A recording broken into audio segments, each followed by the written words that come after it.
you very much. Welcome to this session. All the worthy colleagues, that these are 7 principles of good practice. I usually conduct stereotypically three sessions over the year, and in the beginning of the year in January or February, course designing, which is organizationally owned training and model for course template or course designing, and designed by Dr. D. Fink. This is the second one. It is also officially owned by the institution. And the third one is annual evaluation.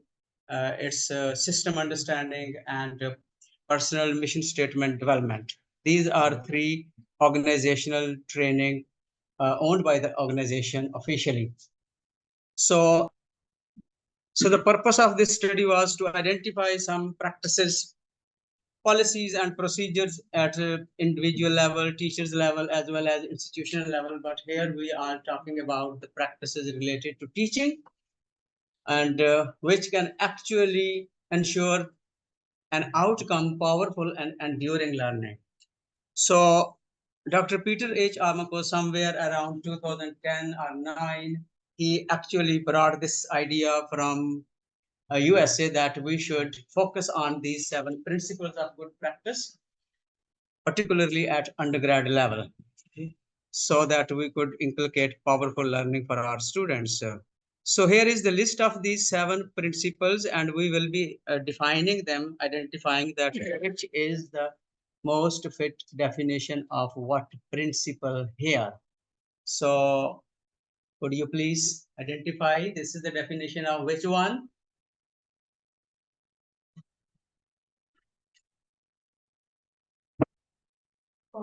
Number?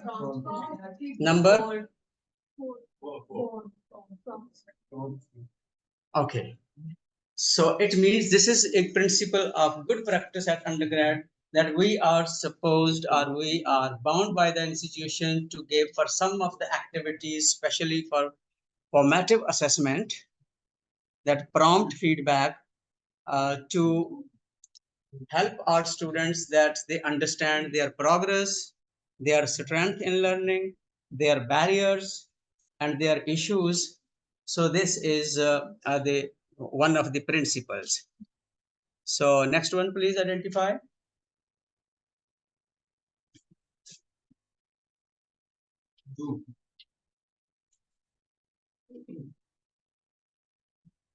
Number? Active learning.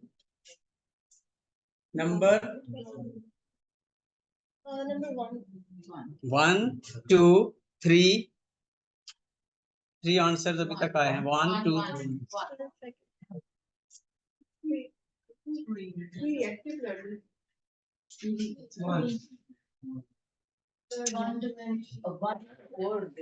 1.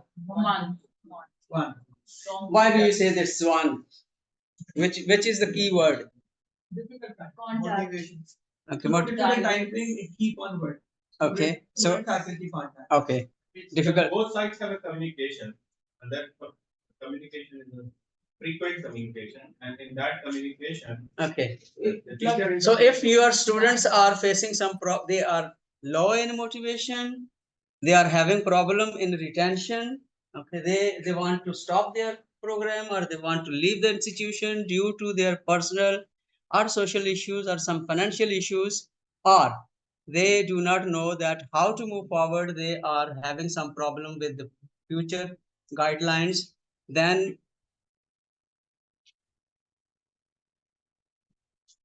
okay, then it is the principle number 1. Yes, you are right that it is faculty student contact or student faculty relationship. It works, and it is important for the institution that our faculty is student centered, and they help students to retain their program and to stay all the time motivated, and they know their roadmap, their future plans, and they have proper guidance. The fourth one is equally important, I guess.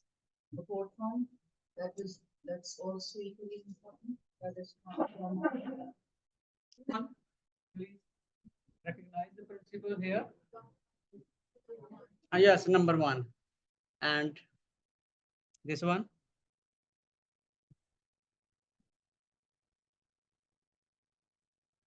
Number 3. Yes. So this is what we are required to do in the classroom, that our students are active learners. They are not passive learners. They don't sit quietly all the time or passively just listening our lectures, rather than reading or writing or doing something practical. So this is another important principle of good practice at undergrad level particularly. So this one,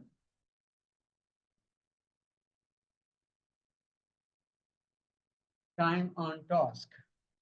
So what are the issues here in the application of this principle? See what happens that sometimes we design an assignment, we give to the students and we allocate them 2 months, the deadline after 2 months, but students don't start their work. They can actually do that assignment just in 1 week or in 3 days. So when the assignment is due, just before a day or two or in that week, they start working and they can complete. It means that we are not sensitive about the time allocation which is required for that particular activity. And another example is that we feel that students were not able to complete their test within the allocated time. So this principle actually says that you should be able to understand what kind of time or what amount of time is required to do or complete actually required time for this activity. We don't need to be generous, giving them months and months, and they just waste it. And we, the teachers, feel that students are irresponsible. They don't start their work on time. So that is why they are lazy, and we may be giving them some this kind of titles and this kind of remarks, but perhaps that activity does not need that amount. So we all have to be sensitive that our time management is good, and we understand that for what activity, what kind of time is required. So this is an important principle of good practice at undergrad level, particularly. Next, please.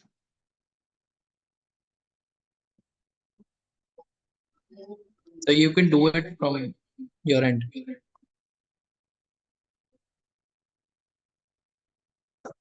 Those who are online, please. They cannot perhaps unmute themselves. Okay, this is 7.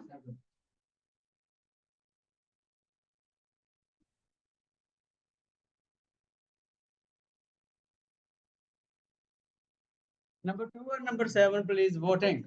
Voting. Voting. This is 8th February and then there will be 9th February. Okay, for voting. 2. Those who are in favor of 2, please show your hands. It's 2. Okay. So it's for me you 1 and kal आप हार जाओगे. Anyway, this is number 2. Okay. Because it is mostly it is about their, this is tricky definition basically, so that you could just think about it, and you should critically evaluate that there is a distractor, number 7, number 2, number 7, number 2. So this is not easy definitions, but this is a little bit tough. So this is number 2. Yes. Next.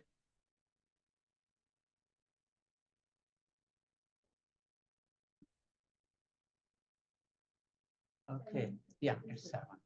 So what university is of the view that teachers should be highly resourceful in designing their learning activities, in opting their teaching methodology and their style of teaching, and they should be able to shift their method from one class to another, from one segment of the course to another, deliver lectures. Sometimes they conduct group discussions and question answer technique or Socratic method of teaching, and maybe assignment method, this method, that method.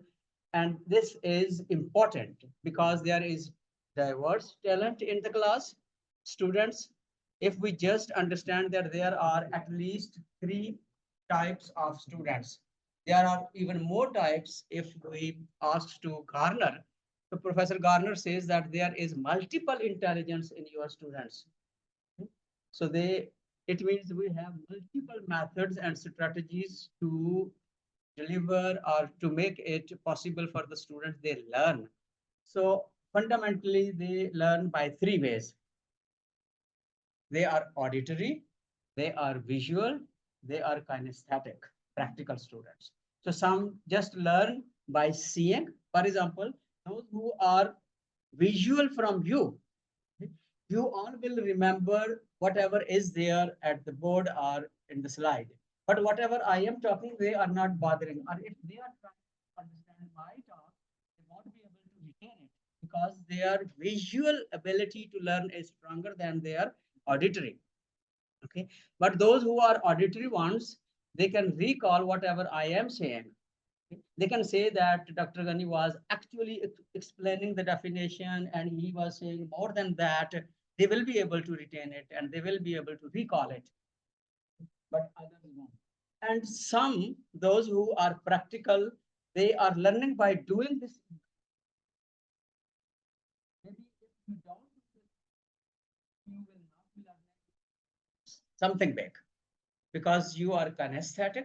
So that is why we have to practice a multiple method even in one class. There should be some activity for some practical students, some visuals for those who are visual and they learn by seeing, and some lecture for those who enjoy listening talks. So that's why some students can listen minutes after minutes. They can listen no problem with 1 hour lecture, but some just get bored after 10 minutes. So that's natural. That some people have good ears and some people have stronger eyes and some people have stronger hands. So this is a fact that there is diversity in students' talents and their learning styles. So this principle actually sensitize us that we need to be resourceful educators to respect the diverse talent in our class.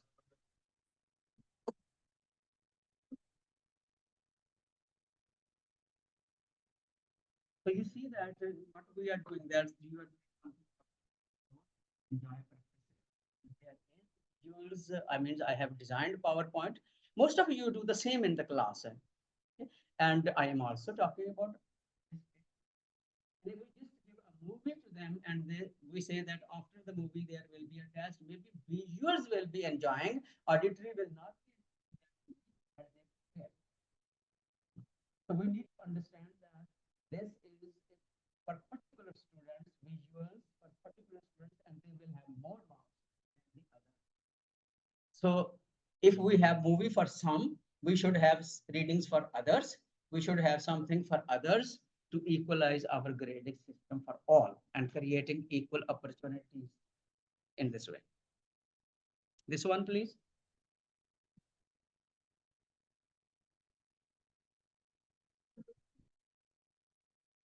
Yeah, number 6.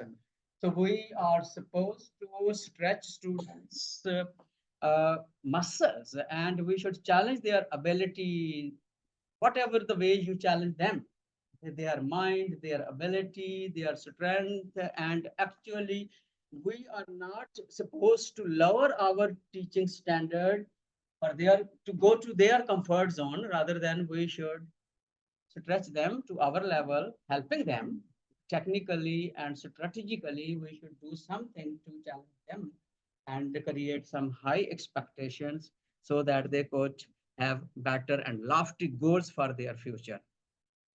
Okay, now we have some case studies and I picked some names from the list of the participants and there is no disclaimer that these are fictitious, might be actual names. So here is Professor Nadia teaching a literature course, Nadia Iftikhar, I guess. She replaced traditional lectures with interactive activities such as literary analysis workshops, role-playing exercises, creative writing assignments, and students were engaged in discussing and interpreting. So this is the case of a teacher. This is her style of teaching. She is applying what principle? What principle?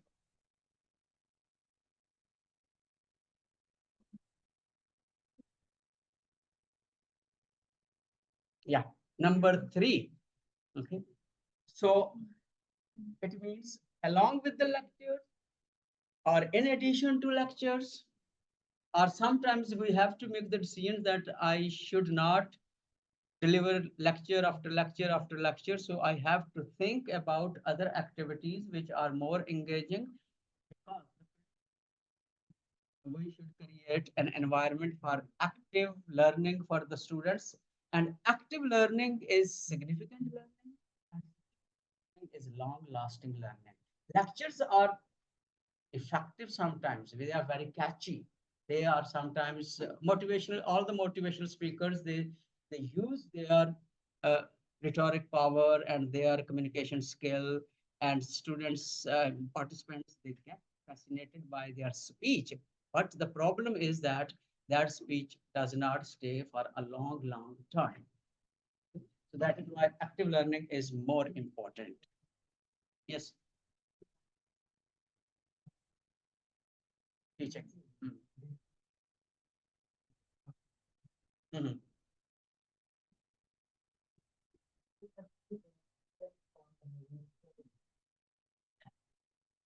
You see that respect for diverse learning means it is about teaching methods.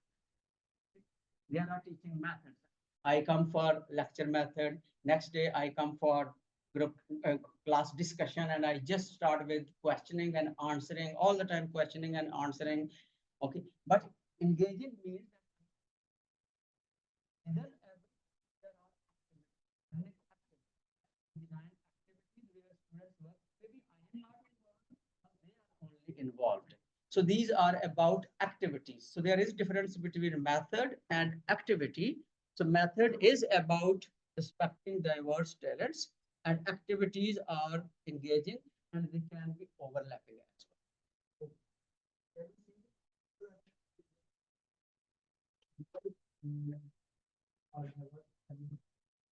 Yeah, that is from perspective of the professor. Yes, thank you.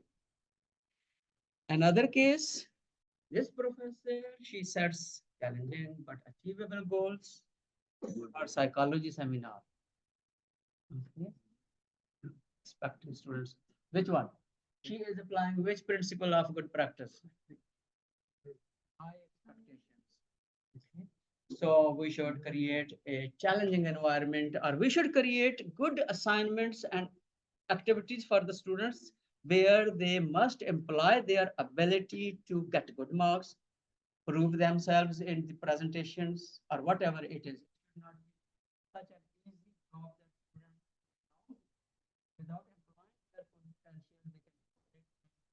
Sir, you are a great, wonderful. We can qualify this course just staying within our comfort zone and without doing anything harder. So this principle actually says that to bring them up and try to stretch them and out of their comfort zone, and also motivate them to do it with their brighter future. And she can do, or she is doing, I don't know she is doing or not, but I have created this case for on behalf of Nazia. So there is Dr. Mazhar is there, right? So what he is doing in his class?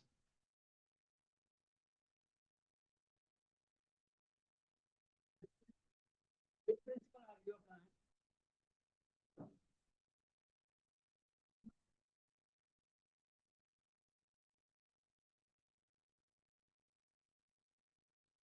One. Yeah.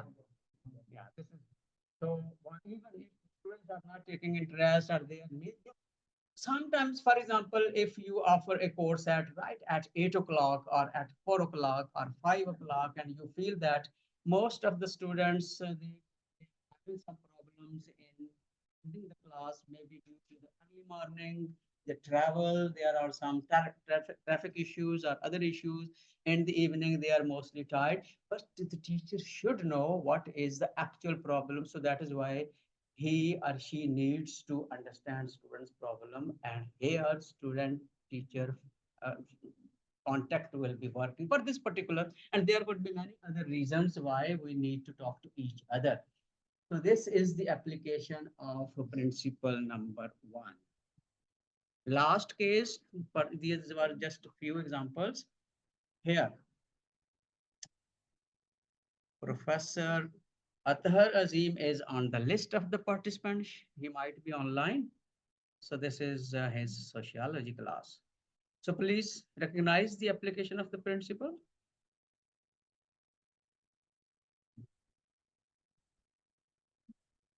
Number 2.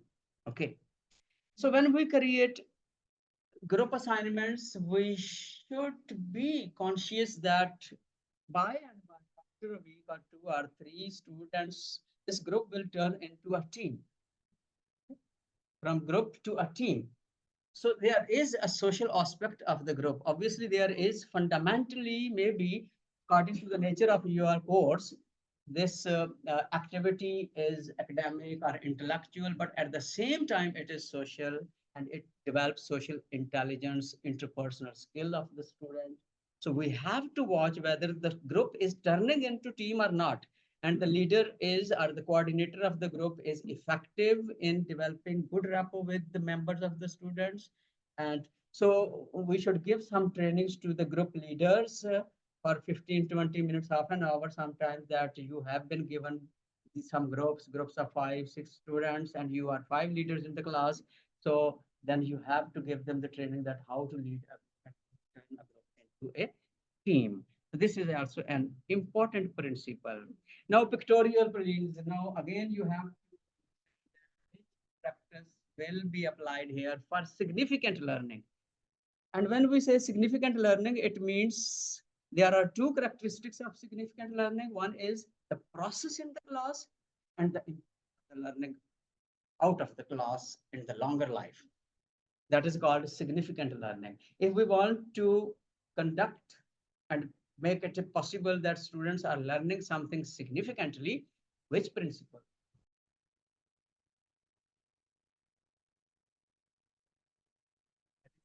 The principle? Active learning. Good. Here, this is easy to understand. Which principle? Yeah. Fourth. Here, you are very good people. Yeah, highly smart.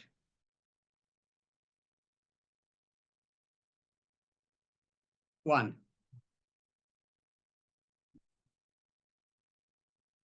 Two. Yeah. See, actually, yeah, it should happen in our classes most of the time. But this is just a reinforcement of these principles. Yeah. Yeah. Here.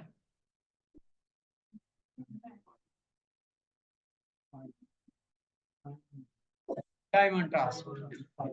Here is the breakdown and timeline of research, that topic.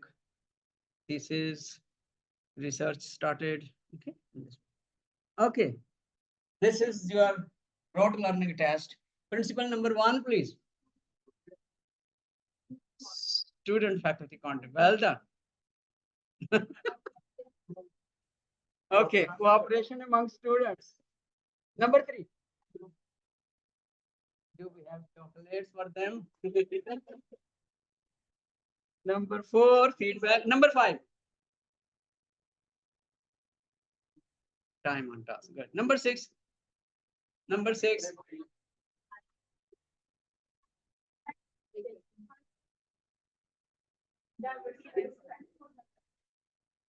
Okay, now again quiz. Quiz. Ready?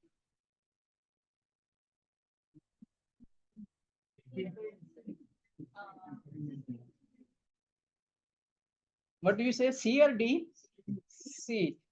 All others are they are shampoo makers or medicines and whatever.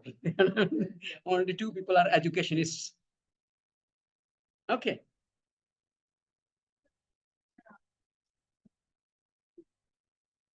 Okay.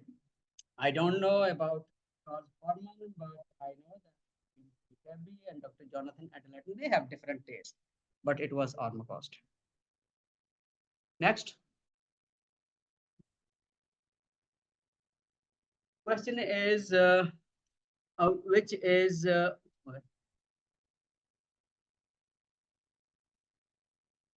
the 7 principles. The outcome of these 7 principles. See,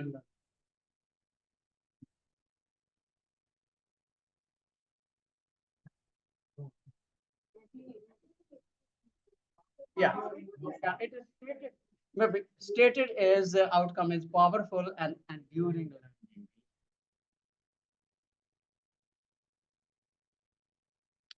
Which one is cooperation among students? Now, please take home message for all of you. If there are, first of all, if there are heads of departments, for them, if and for then for all of you, when you write your annual evaluation, okay, from your inventory, you can pick any statement which is relevant to your and the heads of the department can write from this statement that this faculty member is stronger in this principle and she or he is doing very well job. So you have the inventory and this inventory will be helping you a lot in your annual evaluation. And you write in your personal statement that what are my strengths and how effective I am as a teacher. You can take the benefit of these statements that this is what I do in my classes. So that is why I feel that I am effective and my students are satisfied with my performance. And the same heads of the departments can actually write these in favor of you that this faculty member is strong in this area. And also they can point out that this person needs to put more time in this principle. So it will help a lot. Well, thank you very much. This was the last slide. Okay. Thank you for taking time and being here on time. And I hope you will be keeping on. Thank you so much, Dr. Gani. We'll quickly move towards the question answer session in case the online participants or the in-person participants have any comments or questions regarding the session.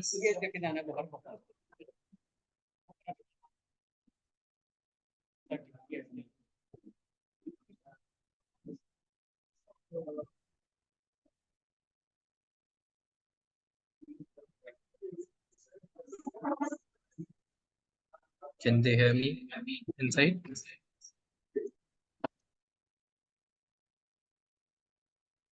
The Zoom participants are requested to please respond to the polling.